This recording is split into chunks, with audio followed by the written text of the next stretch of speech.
বন্ধুরা, আমরা এখন রয়েছি যশোর সদরের ভিতরে একটি গ্রামে। যে গ্রামের নাম হচ্ছে গুণীগ্রাম। গ্রামটি যশোরের পাশেই ভৈরব নদীর পাশে ব- অবস্থিত। এই গ্রামের পাশ দিয়ে বয়ে গেছে ভৈরব নদী। বিশেষ করে নদীটি নোয়াপাড়া দিকে বয়ে গেছে। এর সামনে যে ব্রিজটা দেখতে পাচ্ছেন, এর পাশেই মূলত ভৈরব নদী বয়ে গেছে। এটা হচ্ছে গ্রামের বাজার। দেখতে খুব সুন্দর এবং মনোমুগ্ধকর। পরন্তু বিকেলের দিকে আমরা আসছিলাম, তাই আপনাদের সাথে কিছুটা শেয়ার করার চেষ্টা করছি। আজকে আপনাদের সম্পূর্ণ গ্রামটি ঘুরে ঘুরে দেখানোর চেষ্টা করব। আপনারা পর্দায় যে ব্রিজটি দেখতে পাচ্ছেন, এটি মূলত ভৈরব নদীর উপরে একটি ব্রিজ, যা নদীর দুপারেই বাজার রয়েছে। আর এটা হচ্ছে সেই ভৈরব নদী, অনেকটা বিস্তীর্ণ, যা একসময় এর অনেক। আসসালামু আলাইকুম বন্ধুরা, আপনারা দেখছেন ইআই সুমন লাইফস্টাইল। সম্পূর্ণ ভিডিও জুড়ে রয়েছি আমি ইআই সুমন। আপনাদের যশোরের ভিতরে একটি মনোমুগ্ধকর গ্রাম রয়েছে, যে গ্রামটি সম্বন্ধে আজকে আপনাদের ঘুরে ঘুরে দেখানোর চেষ্টা করব। আমরা মূলত এই যে রাস্তা ধরে যাচ্ছিলাম, এটা মূলত যশোর সদর থেকে আসার একটি রাস্তা। এই রাস্তাটা রূপদিয়া থেকে বসুন্তিয়া দিকে বয়ে গেছে। বিশেষ করে এটা হচ্ছে মূলত খুলনা দিকে যাওয়া মহাসড়কে একটি রাস্তা দেখতে পাচ্ছেন। এখন চলে আসলাম গ্রামের ভিতর। বন্ধুরা, গ্রামের আমরা যেই সময় আসছিলাম, সেই সময় কিছুটা বৃষ্টির চিহ্ন বিকাল ছিল, যা আপনাদের পর্দায় দেখানোর চেষ্টা করছিলাম। এটা হচ্ছে সেই বৃষ্টি ভেজা রাস্তা আপনাদের দেখানোর চেষ্টা করছি। খুবই সুন্দর। পাশেই আবাদি জমি, বিশেষ করে মাছের ফিশারি রয়েছে, যা আপনারা দেখতে পাচ্ছেন। এই যে দেখতে পাচ্ছেন, এগুলো হচ্ছে মাছের ফিশারি। এখানে বিভিন্ন ধরনের মাছ চাষ করা হয়ে থাকে। বিশেষ করে যারা মাছ চাষে অভ্যস্ত, তারা মাছ চাষ করে থাকেন। রাস্তার দুধারেই এরকম রয়েছে। বন্ধুরা, এখন আমরা আরো সুন্দরভাবে আপনাদের দেখানোর চেষ্টা করবো। এটা হচ্ছে গ্রামের সেই মেঠে পথ। বন্ধুরা, আমরা গ্রামের ভিতরে চলে আসছি। এটা হচ্ছে হযরতে ইদ্রিস রহমতুল্লাহ আলাই, ওনার একটি মাজার শরীফ। এখন আমরা ভিতরের দিকেও কিছু আপনাদের দেখানোর চেষ্টা করছি। দেখতে পাচ্ছেন, অনেক দূর দূরান্ত থেকে ওনার অনুসারীগণ এখানে আসেন ওনার মাজার জিয়ারত করার জন্য। আমরা অনেকেই মাজারের মধ্যে সেজদা করি। এটা সম্পূর্ণ নিষেধ। এখানে লেখা আছে যে কেউ সেজদা করবেন না। এটা হচ্ছে মাজারের একেবারে ভিতরে, বাইরের সাইডে একটি দৃশ্যপট, যা আপনাদের দেখানোর চেষ্টা করছি। এখানে যখন ওনাদের উরুস মোবারক অনুষ্ঠান হয়ে থাকে, তখন এই সময় অনেক লোকজন এখানে সমাগম হয়ে থাকে, অনেকে আসেন। আর উপরের দিকে দেখতে পাচ্ছেন, এটা হচ্ছে সবুজ একটি গম্বুজ, খুবই সুন্দর। এটা হচ্ছে মূলত গুণী গ্রামের একটি সৌন্দর্য আপনাদের দেখানোর চেষ্টা করছি। দেখতে পাচ্ছেন, খুবই সুন্দর এবং মনোমুগ্ধকর। আমার কাছে খুবই ভালো লাগছে, তাই আপনাদের সাথে শেয়ার করার চেষ্টা করলাম। এটা এখানে মূলত হযরতে ইদ্রিস রহমতুল্লাহ আলাই উনি শুয়ে আছেন। এইগুলো ওনাদের নিজস্ব সম্পত্তি, যা দেখতে পাচ্ছেন। এটা হচ্ছে মাজারের ভিতরে বাইরের দৃশ্য। একেবারে মাজারের ভিতরে প্রবেশ করার সময় একটি গেট পড়বে, সেই গেটের দৃশ্য আপনাদের দেখানোর চেষ্টা করছি। দেখতে পাচ্ছেন, এখানে খুবই সুন্দর আহ, ভাবে টাইলসের কাজ করা হয়েছে। এর পাশে একটি রাস্তা বয়ে গেছে, কিছুটা ভেজা রাস্তা এবং কিছুটা ইয়ে, যা এখানে আপনাদের দেখানোর চেষ্টা করছিলাম। এটা হচ্ছে সেই হযরত ইদ্রিস রহমতুল্লাহ আলাই মাজারের। এখন ভিতরের দিকে আমরা যাওয়ার চেষ্টা করব। দেখতে পাচ্ছেন, বিশেষ করে গ্রামের পরিবেশ খুবই সুন্দর এবং মনোমুগ্ধকর। আর শরীরকে সুস্থ শরীরকে সুস্থ রাখতে হলে এবং মানসিক প্রশান্তি পেতে চাইলে অবশ্যই গ্রামে একবার হলেও দেখা যায় যে ঘুরে আসা কিংবা উচিত। গ্রামে যারা বসবাস করে, তারা সকলে বিশেষ করে সুস্থতা আনয়ন করে থাকে, আর সবাই সুস্থ বোধ করে। যা সেই প্রেক্ষিতেই আজকে আপনাদের ভিডিওটা সাজানো হয়েছে। আপনাদের কিছুটা গ্রামের দৃশ্য দেখানোর চেষ্টা করছি। দেখতে পাচ্ছেন, এটা হচ্ছে একেবারে ভিতরের সাইডের দৃশ্য। বন্ধুরা, দেখতে পাচ্ছেন আমার পেছনে যে সবুজ যে কিছু আবাদি জমি দেখতে পাচ্ছেন, এইটা মূলত ঘুনি গ্রামের ভিতরের দিকে দৃশ্য। আজকে সম্পূর্ণ ভিডিওর মাধ্যমে আপনাদের দেখানোর চেষ্টা করব। এই গ্রামের ভিতরে শুধু পাকা রাস্তা থাকবে তা নয়, কাঁচা রাস্তা আছে যা আপনাদের দেখানোর চেষ্টা করছি। এগুলো হচ্ছে গ্রামের কিছুটা ভিতরের দিকে মেঠো পথ, বৃষ্টির সময় কিছুটা এরকম কাদা থাকে।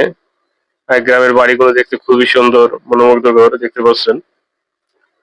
আর গ্রামের মেঠো পথ দিয়ে হাঁটছিলাম আমি, তাই ভাবলাম আপনাদের সাথে শেয়ার করি। আর পাশে যে একটি নদী বয়ে গিয়েছে, এটি মূলত ভৈরব নদী। আর আবার মাঝে মাঝে কিছু ইটের সলিং এর রাস্তা দেখতে পাবেন। মোটামুটি সবকিছু মিলেই খুবই সুন্দর একটি গ্রাম, যা আপনাদের সাথে আজকে শেয়ার করার চেষ্টা করলাম। দেখতে পাচ্ছেন খুবই সুন্দর।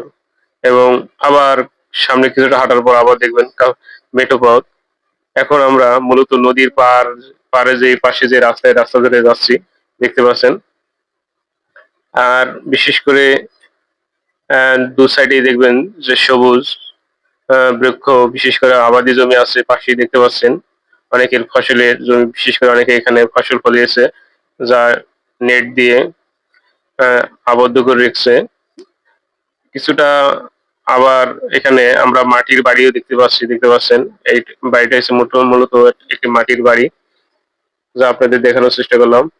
এখন আমরা সামনে আরো আপনাদের দেখানোর চেষ্টা করব। আর আপনারা কে কোথা থেকে দেখছেন অবশ্যই কমেন্ট করে জানাতে পারেন। আমাদের চ্যানেলে নতুন হয়ে থাকলে অবশ্যই চ্যানেলটা সাবস্ক্রাইব করে পাশে থাকা বেল আইকনটা অল নোটিফিকেশন বার দিয়ে রাখতে পারেন। আমাদের যে কোনো ভিডিও আপলোড দেওয়ার সাথে সাথে আপনাদের কাছে পৌঁছে যাবে সবার আগে। আর আপনারা কে কোথা থেকে দেখছেন অবশ্যই কমেন্ট করে জানাতে পারেন বন্ধুরা। এখন মূলত আজকে আপনাদের গ্রামের কিছুটা দৃশ্য শেয়ার করার চেষ্টা করছি। এটা মূলত মেঠো পথের একটি দৃশ্য দেখতে পাচ্ছেন। এই গ্রামে শুধু মাটির বাড়ি আছে শুধু তাই নয়, দালান বাড়িঘর আছে যা আপনাদের দেখানোর চেষ্টা করছি। দেখতে পাচ্ছেন এটা দালান বাড়ি, কাজ এখনো সম্পূর্ণ হয়নি।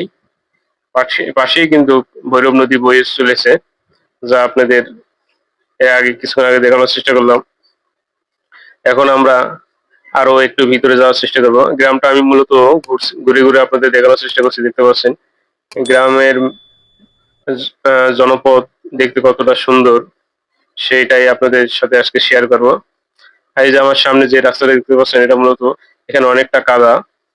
আমি এই পাশ দিয়ে এখন যাওয়ার চেষ্টা করবো। দেখতে পাচ্ছেন আমরা এই রাস্তা দিয়ে আসলাম। আসার পরে দেখতে পাচ্ছেন এই গ্রামের ভিতর আরো একটি আমরা মসজিদ দেখতে পেলাম। মাজারের পাশে কিন্তু আরেকটা মসজিদ দেখেছিলাম। সেই শেষে গ্রামের এই মাথার শেষে আরেকটি মসজিদ আমরা দেখতে পাচ্ছি। এটা হচ্ছে মূলত অজুখানা দেখতে পাচ্ছেন, খুবই সুন্দর। আর এই পাশে একটা মসজিদ ঘর নির্মাণ করা হয়েছে, বিশেষ করে এখানে নামাজ কালাম আদায় করা হয়ে থাকে। আর মসজিদের সামনে একটা কবরস্থান আছে দেখতে পাচ্ছেন, মোটামুটি অনেকটা বড় সড়ো। আর এই পাশে একটা রাস্তা বয়ে চলে গিয়েছে, যা এই রাস্তা দিয়ে হেঁটে আসার চেষ্টা করছি দেখতে পাচ্ছেন। আর গ্রামের দুপাশে সবুজ গাছগাছালি দেখতে খুবই ভালো লাগে। বিশেষ করে এই যে আমার সামনে দেখতে পাচ্ছেন বাঁশের ঝাড়। বিশেষ করে যারা গ্রামে বাস করে তারা চাইলে আহ, বাঁশ দিয়ে বিভিন্ন ধরনের কাজ কাম সম্পাদন করা হয়ে থাকে দেখতে পাচ্ছেন। এখানে কিছু বাচ্চারা স্কুল থেকে আহ, বাসায় ফিরে আসছে, যা আপনাদের দেখানোর চেষ্টা করছি। এই যে বাচ্চারা বাসায় ফিরে যাচ্ছে, আবার তিন বন্ধু মিলে যাচ্ছে। তার মধ্যে দেখেন ওদের মধ্যে দু একজন খুনসুটি হচ্ছে। কিন্তু আমি আপনাদের আজকে খুব সুন্দরভাবে আহ, এই ঘুনি গ্রামটি ঘুরে দেখানোর চেষ্টা করছিলাম। শুধু তাই নয়, আমার সামনে আরো অনেক সুন্দর কয়েকটা দেখার মতো জায়গা আছে। বিশেষ করে এই গ্রামের যে বাজারের পাশেই আছে আপনার দুই সাইডে বাজার, পাশে একটি নদী আছে। তার উপর দিয়ে আবার দেখা যায় যে খুব সুন্দর একটি ব্রিজ আছে, সেইটা আপনাদের এখনো দেখানোর চেষ্টা করব। এই গ্রামে শুধু মুসলমান বাস করে শুধু তাই নয়, বিশেষ করে সনাতন ধর্মের লোকে এখানে বাস করে, যা আপনাদের এই গ্রামে আপনাদের দেখানোর চেষ্টা করছিলাম। দেখতে পাচ্ছেন বাচ্চারা দৌড়ে বাড়ির দিকে যাওয়ার চেষ্টা করছে। আর এই যে একটা বাগান আপনাদের দেখানোর চেষ্টা করছে, এটা মূলত এই গ্রামের ভিতরে আরো একটি বিশেষ করে হেলথ কমপ্লেক্স বললে মোটামুটি ভুল হবে না, সেটা হচ্ছে ইসলামী ফাউন্ডেশনের একটি হেলথ কমপ্লেক্স। এখানে বিভিন্ন ধরনের প্রাথমিক যে চিকিৎসাগুলো দেওয়া হয়ে থাকে, বাচ্চাদের জ্বর, ঠান্ডা, কাশি, বিশেষ করে প্রাপ্তবয়স্কদের সবারই মোটামুটি এখানে প্রাথমিক চিকিৎসা দিয়ে হয়ে থাকে এই ইসলামিক ফাউন্ডেশন থেকে। যা এটা মূলত একটি কুয়েতের সংস্থান। এর পাশেই আবারও একটা মসজিদ করে দিয়েছে ফাউন্ডেশনের পক্ষ থেকে। বিশেষ করে এর পাশেই কিন্তু বাজার, বিশেষ করে যারা বাজার ঘাটে থাকে তারা যেন ঠিকমতো নামাজ আদায় করতে পারে। এই দেখতে পাচ্ছেন অজুখানা, বিশেষ করে এটা হচ্ছে ইসলামিক ফাউন্ডেশনের একটি প্রতিষ্ঠান। দেখতে পাচ্ছেন, আপনাদের জুম করে দেখানোর চেষ্টা করলাম। এখন চলে আসলাম আমরা বাজারের ভিতরে। বাজারের ভিতরে কিন্তু মোটামুটি রাস্তাঘাট খুবই সুন্দর, কিছুটা পিচ ঢালা আছে, কিছুটা ইটের সলিং আছে। এখন আমরা এটা, এই বাজারটা হচ্ছে গ্রামের একেবারে ভিতরে ঢুকতে। আর সামনে যে ব্রিজের কথা বলছিলাম আপনাদের, এই হচ্ছে সেই ব্রিজটা দেখতে পাচ্ছেন। এই ব্রিজ, এই রাস্তা ধরেই মূলত এই পাশ দিয়ে বাগারপাড়ার দিকে যাওয়া যায়। এই রাস্তাটা সোজা বাগারপাড়ার দিকে যাওয়া যায়, আবার ওই পাশ থেকে দেখা যায় বসুন্ধিয়াও যাওয়া যায়।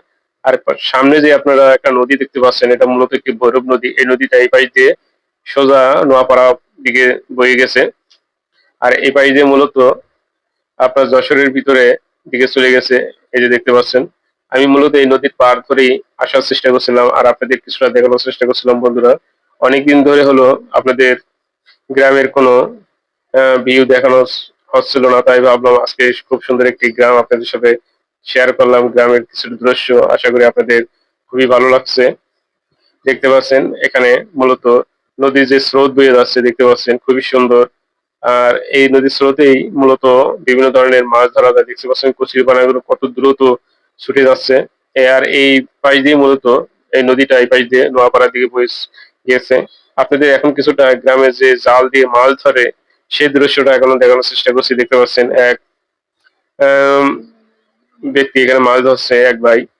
খুবই মানে এখানে মূলত ওনার যে জালটা এখানে দিয়ে ফেলেছিল সেটা নিচে কিছু একটা মধ্যে বেঁধে গেছিল, তার মধ্যে তুলে নিয়ে এসে দেখতে পাচ্ছেন মোটামুটি বালি মাছ এসেছে। আর এখন আমরা ব্রিজের ওপার থেকে বাজারের এইদিকে চলে আসছি। দেখতে পাচ্ছেন এটা হচ্ছে বাজারের একেবারে মেইন বাজার। এটা হচ্ছে গুনিবাং বাজারের ভিতরে একটি দৃশ্য। আর এখানে একটা বসার স্থানও করে দিয়ে যাচ্ছে, দেখতে পাচ্ছেন বাজার কর্তৃপক্ষ। তো বন্ধুরা, সবাই ভালো থাকবেন, সুস্থ থাকবেন। আজকের মতো এখানে বিদায় নিচ্ছি। আল্লাহ হাফেজ।